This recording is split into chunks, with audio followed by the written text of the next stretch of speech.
15 novembre 2025, 31 degrés partout à Cotonou et environ. Mesdames et messieurs, bonjour. Les titres. 15 articles nouveaux ont été créés, 18 ont été modifiés. C'est la nouveauté apportée par la nouvelle constitution du Bénin adoptée en plénière dans la nuit de ce vendredi avec 90 voix pour et 19 contre. Plus de précision dans ce journal. 993 candidats répartis dans 6 centres composent ce samedi dans le cadre d'un concours de recrutement à l'intention de plusieurs ministères. Suivez dans cette édition le point du lancement officiel des épreuves et puis le village du cinquantenaire de la CEDEAO a fermé ses portes. C'était à l'occasion d'une soirée culturelle qui s'est tenue au Palais des Congrès de Cotonou. Les précisions à suivre.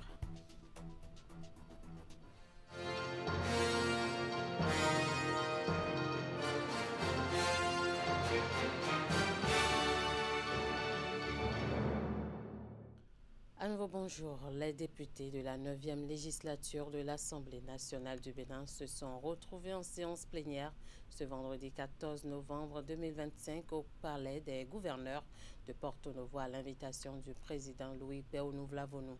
Ils ont adopté par 90 voix pour et 19 contre la loi numéro 2025-20 du 14 novembre 2025 portant modification de la loi numéro 90-32 du 11 décembre 90 portant constitution de la République du Bénin révisée par la loi numéro 2019-40 du 7 novembre 2019 introduite par les présidents Hassan Seyibou du groupe parlementaire Bloc républicain et Akena Tondé du groupe parlementaire Union progressiste Le Renouveau. Voici les grands changements. 15 articles nouveaux ont été donc créés et 18 ont été modifiés. Désormais et conformément à l'article 42 modifié, le président de la République est élu au suffrage universel direct pour un mandat de 7 ans renouvelable une seule fois. Nul ne peut de sa vie exercer plus de 2 mandats de président de la République. Le Parlement exerce au terme des dispositions de l'article 79 modifié le pouvoir législatif et contrôle l'action du gouvernement. Il est composé de 2 assemblées, à savoir l'Assemblée nationale et le Sénat. Selon l'article 80, modifié, la durée du mandat des députés est de 7 ans renouvelable.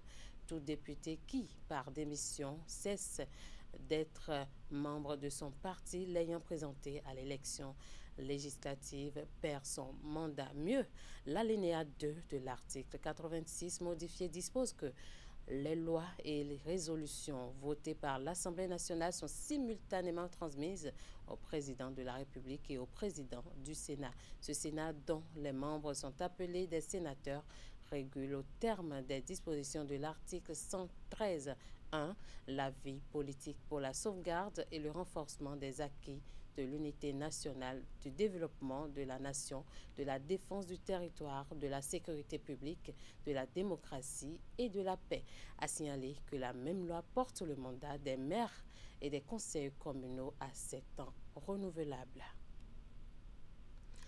Un tour à la Sénat qui informe les partis politiques régulièrement constitués que le dépôt des dossiers de candidature pour les élections législatives prévues en janvier 2026 est officiellement ouvert.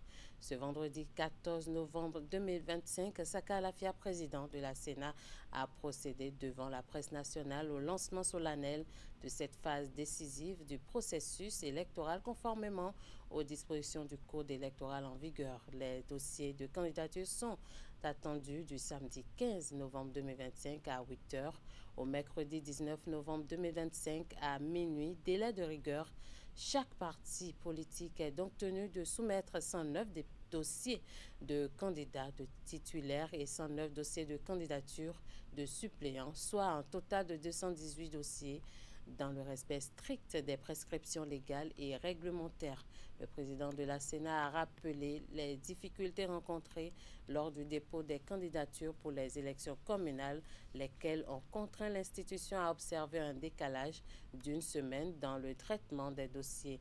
Il a à cet effet exhorté les partis politiques à faire preuve de discipline, de rigueur administrative et d'anticipation afin de garantir la recevabilité de leur candidature dans les délais impartis.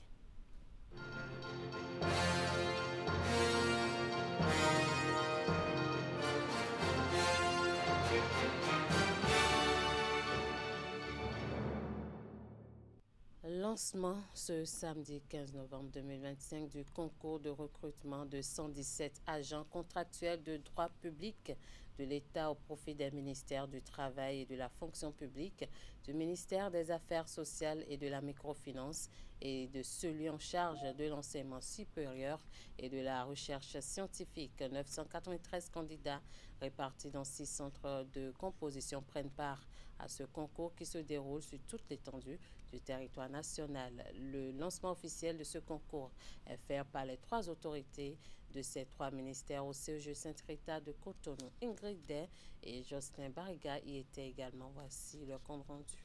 567 candidats, dont 269 femmes et 7 personnes en situation de handicap, planchent ici au CEG Sainte-Rita de Cotonou pour le compte du concours de recrutement de 117 agents contractuels de droit public de l'État au profit du ministère du Travail et de la fonction publique, du ministère des Affaires sociales et de la microfinance et celui en charge de l'enseignement supérieur et de la recherche scientifique. Le top de la composition est donné ici par les autorités de ces 3 départements ministériels. Pour ce qui concerne particulièrement le ministère du Travail et de la fonction publique, nous allons recruter des statisticiens, des planificateurs et des informaticiens. C'est le personnel essentiel qui nous manque en ce moment et le chef de l'État a bien voulu accorder le recrutement de ces 3 catégories d'agents. 115 agents, c'est le quota qui revient au ministère des Affaires sociales et de la microfinance à l'issue du recrutement. Il s'agit des assistantes sociales, des infirmiers, des professionnels de la restauration et de l'hôtellerie. Quant au ministère en charge de l'enseignement supérieur et de la recherche scientifique, il va bénéficier de 32 nouvelles recrues. Il faut dire que c'est une avancée très importante, non seulement pour le ministère des Affaires sociales et de la microfinance, mais également pour tout l'ensemble du système de protection sociale dans notre pays. C'est un signal également que le gouvernement du président Talon réaffirme sa volonté à rapprocher les services sociaux de base des citoyens. Cela va rendre notre action sociale plus efficace, plus performante au service du bien-être collectif. Nous remercions le gouvernement déjà et surtout le chef de l'État qui s'est vraiment concentré à tout ce qui est réforme dans notre sous-secteur. Vous savez qu'il y a des réformes sur la qualité de l'enseignement, réformes pour digitaliser un peu nos pratiques. C'est pour cela que nous avons souhaité avoir un peu plus de renforcement dans les catégories des informaticiens, les statisticiens, les planificateurs et également, comme vous le savez, les attachés de services administratifs et financiers. 110 candidats, dont 15 femmes, vont également composer dans l'après-midi de cette même journée dans le cadre de la reprise du concours de recrutement de 172 agents au profit du ministère de l'Économie et des Finances. Profil visé des ingénieurs statisticiens et ingénieurs des travaux publics, option BTP. Les activités entrant dans le cadre du village du cinquantenaire de la CEDEAO ont été clôturées ce vendredi au Palais des Congrès de Cotonou. C'était à l'occasion d'une soirée culturelle marquée par des prestations artistiques et culturelles pour montrer qu'en dehors des institutions et des séminaires, l'idéal et les valeurs de la CEDEAO s'expriment aussi à travers les cultures africaines. Je rappelle que le village du cinquantenaire est l'une des attractions de la célébration du jubilé d'or de l'organisation sous-régionale Virgile Arodegnon. À travers des tableaux artistiques et culturels diversifiés présentés par des troupes venues du Niger, du Togo, du Nigeria et du Cap-Vert pour ne citer que ces pays, l'émotion dans la salle était palpable. Mais il y a eu aussi en apothéose la talentueuse Anna Fambo et l'irrésistible Fatih sur scène, sans oublier le fameux intermède de l'humoriste à haute autorité. Alors que les rideaux tombent sur le village du cinquantenaire, la CEDEAO démontre encore une fois à travers la diversité des tableaux de cette soirée culturelle que le brassage des cultures est un passage obligatoire vers l'intégration. Nous avons tous vibré aux couleurs de nos traditions, aux sonorités héritées de nos ancêtres, aux cadences modernes qui traduisent l'énergie de notre jeunesse. Nous avons retrouvé dans les chants mandingues, Yoruba, Ewe, Peul, Aoussa, Fon, Bété, Bijogo et tant d'autres, des racines communes.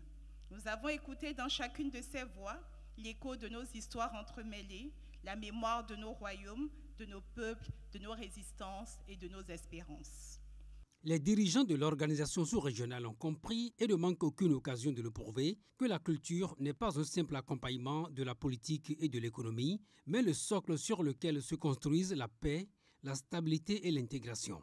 En cette occasion où la CEDEAO rend hommage à un demi-siècle de construction régionale, les personnalités qui, de par leur engagement, vision et action, ont incarné les valeurs de cette organisation, ont été honorées.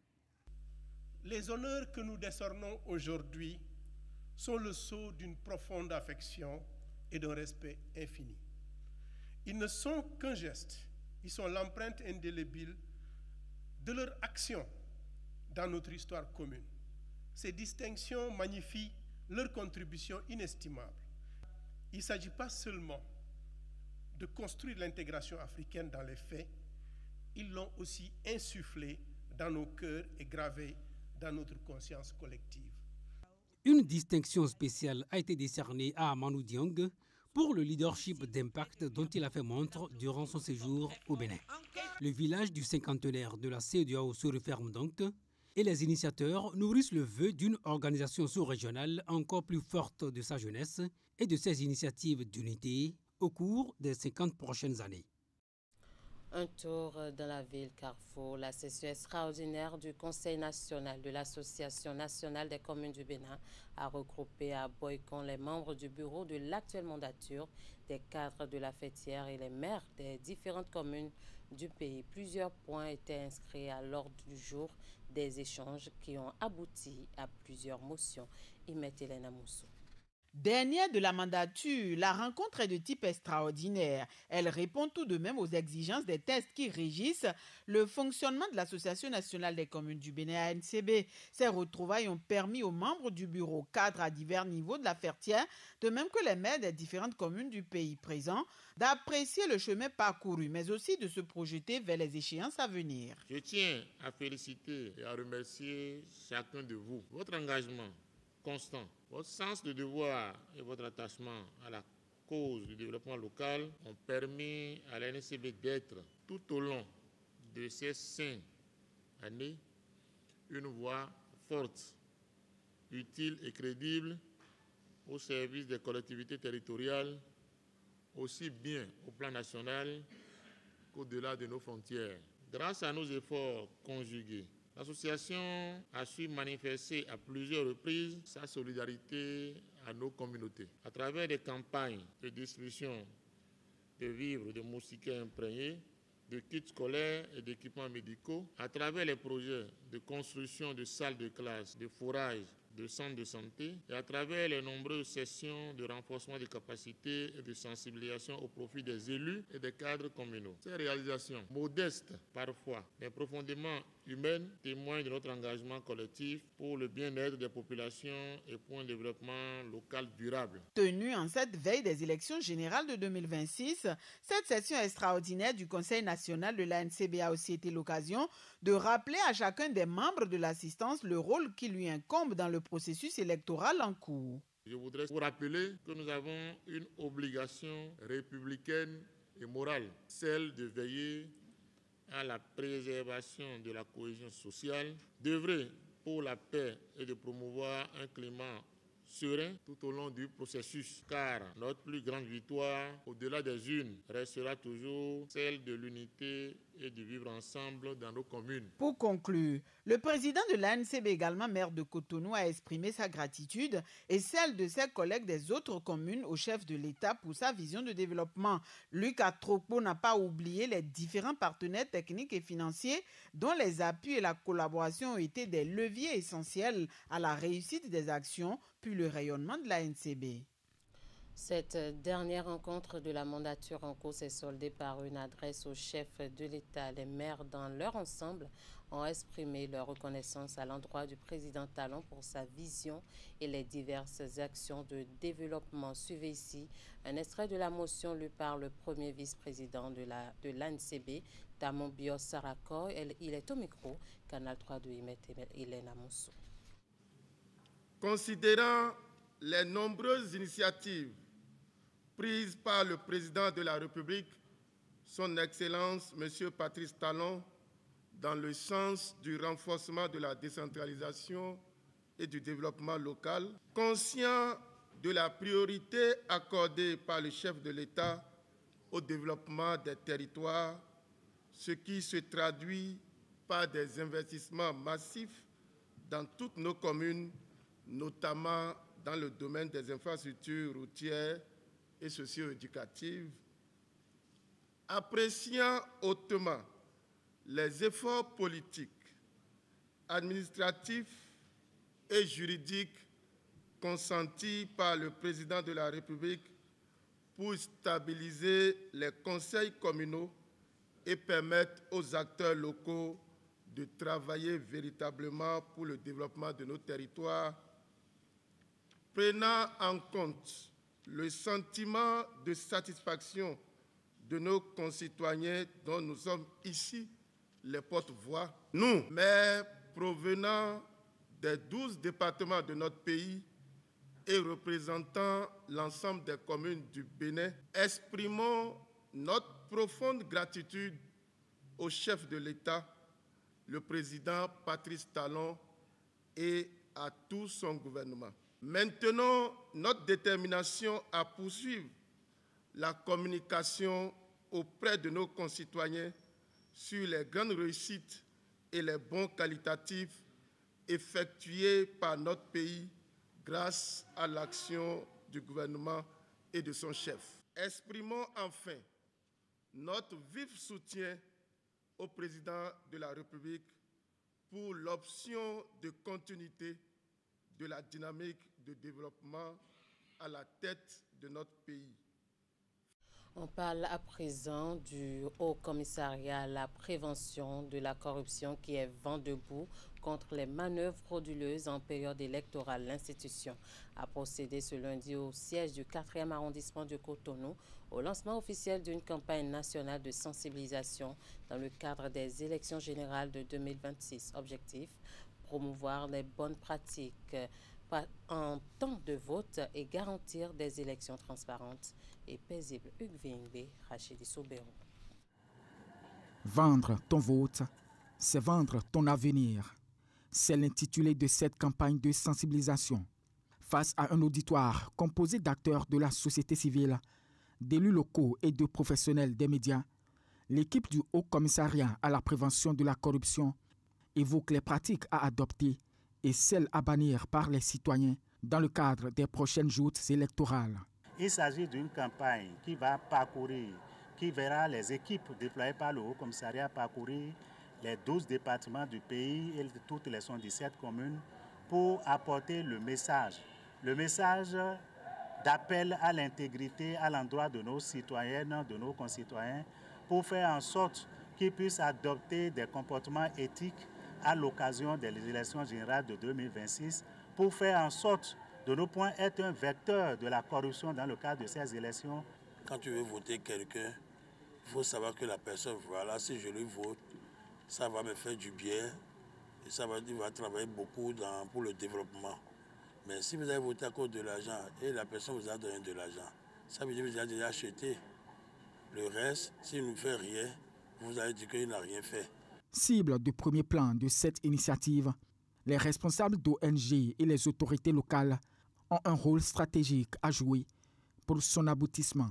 C'est de pouvoir sensibiliser les membres d'abord de notre structure et puis pouvoir faire une sensibilisation de proximité dans le quartier, dans les zones dans lesquelles nous passons. Nous, on va faire sensibilisation, on va inviter les jeunes du quartier, les mamans, les propriétaires, pour un conseil extraordinaire d'ici semaine prochaine pour lancer l'appel.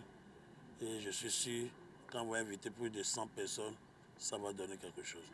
Cette campagne de sensibilisation du Haut Commissariat à la prévention de la corruption prend fin le 9 décembre 2025. Les membres du comité interministériel de pilotage de la qualité de l'éducation sont officiellement installés, ceci dans le cadre de la phase 2 du programme d'appui à la qualité de l'éducation en cours au Bénin. La cérémonie d'installation a été rehaussée par la présence des partenaires techniques et financiers Ingrid Day et Ouliat Sanoussi pour le point.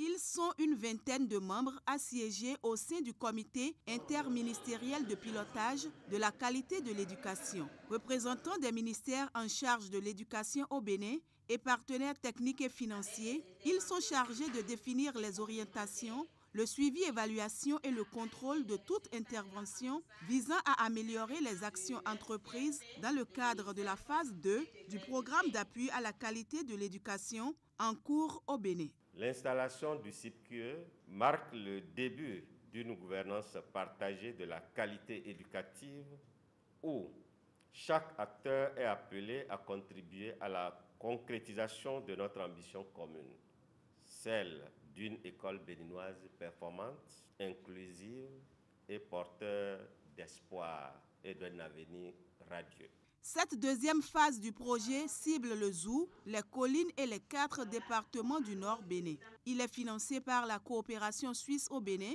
à hauteur de 6 milliards de francs CFA. L'UNICEF et Graines de Paix sont les autres partenaires qui accompagnent le programme d'appui à la qualité de l'éducation qui s'étend sur 4 ans. À travers ce comité, nous avons l'opportunité de créer un espace où les défis seront abordés avec rigueur, où les succès seront partagés et où les solutions seront co-construites entre les ministères concernés, les partenaires techniques et financiers, les actrices et acteurs de terrain et les communautés. Cette deuxième phase se propose pour impact l'amélioration, genre sensible et inclusive, de la qualité des résultats de l'apprentissage permettant aux filles et aux garçons, sans distinction aucune, en âge de scolarisation de la zone d'intervention du programme, d'achever leur cycle scolaire. La cérémonie d'installation des membres du comité interministériel de pilotage de la qualité de l'éducation est couplée avec la première session du CIPQE. La présentation du bilan des activités 2025 du comité et celle des bilans des activités 2025 de Graines de Paix et l'UNICEF sont les sujets au menu de cette rencontre. La Haute Autorité de l'audiovisuel et de la communication a publié cette semaine 9 différentes décisions dans le cadre de la régulation des médias au Bénin. Ces décisions sont essentiellement relatives à la suspension et au retrait de la carte de presse à certains professionnels des médias, au retrait du bouquet TNT de certaines télévisions et à la fermeture de Radio Océan FM pour une durée d'1 semaine. Les précisions. Certains détenteurs ne doivent plus l'avoir. L'autorité de régulation des médias tape du poing sur la table et dit stop à certaines irrégularités qui entravent le secteur des médias au Bénin. En session depuis plus d'1 mois, Edouard Loko et les autres conseillers continuent de travailler à assainir davantage le secteur avec plusieurs décisions entreprises au cours de nombreuses plénières. Il s'agit des décisions donnant existence légale aux journaux ayant rempli les conditions. Les décisions d'attribution de cartes de presse et de retrait de cartes à des détenteurs qui n'en remplissent plus les conditions. Considérant que certains professionnels des médias qui n'exercent plus ou ne tirent plus l'essentiel de leurs revenus de la profession sont toujours détenteurs de la carte de presse, la plénière, après en avoir délibéré, décide. Article 1er. Les cartes de presse délivrées aux professionnels des médias ci-dessous cités sont retirées. Presse écrite. Adagbe Désiré. Adéchian Clément. Adegbola. À travers cette décision, la RAC entend redonner à la carte de presse la valeur qui lui est due.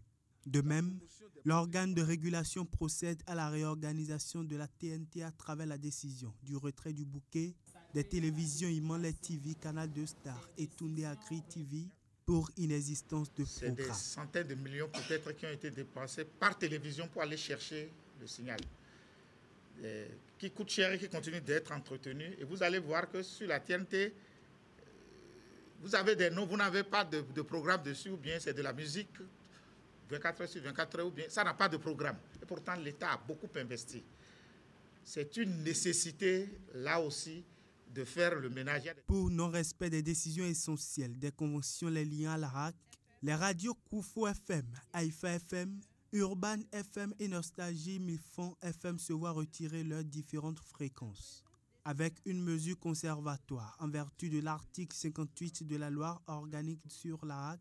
L'institution suspend les programmes de radio au CFM pour une période d'1 semaine pour violation répétitive de l'interdiction de publicité des produits et pratiques médicamenteux.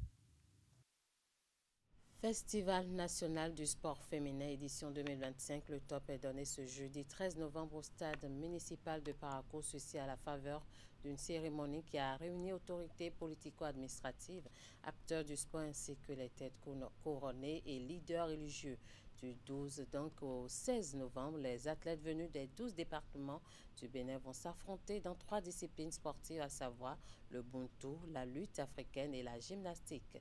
L'événement est organisé par le ministère des Sports à travers la direction du sport et de la formation sportive avec l'appui des partenaires que sont l'UNICEF et l'Institut national de la femme Jacques Degbé, Socrate à Pauvre.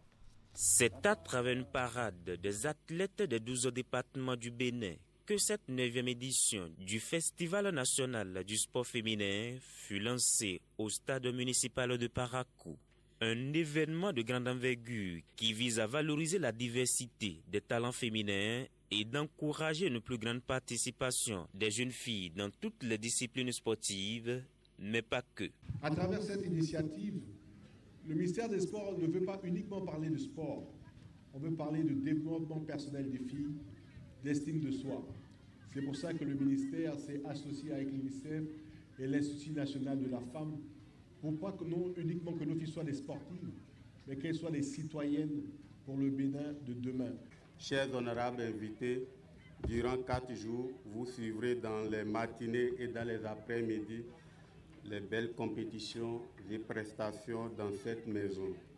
Des surprises vous sont réservées par nos filles des 12 départements du Bénin. Pour cette édition 2025, 3 disciplines sportives sont prises en compte, à savoir le buntu, la gymnastique et la lutte africaine. Une manière de mettre en avant ces sports, souvent peu connus du grand public. Que ce festival soit une fête de joie, d'effort et de dignité.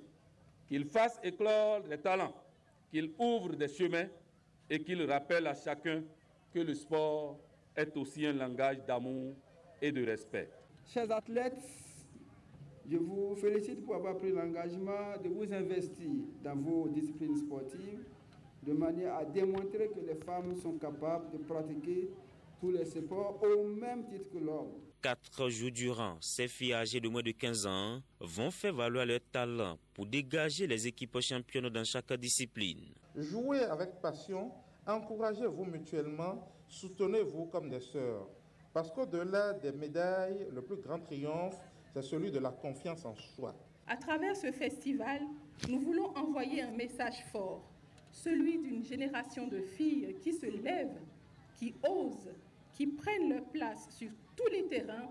En attendant les affrontements proprement dits sur le terrain, les athlètes ont offert au public quelques démonstrations de lutte africaine, de parties de buntu et de gymnastique. Voilà qui marque la fin de cette édition. Merci de nous avoir suivis. Merci à toute l'équipe de rédaction, de réalisation et de diffusion. Passez un très bon week-end en compagnie des programmes de Canal 3 Bénin.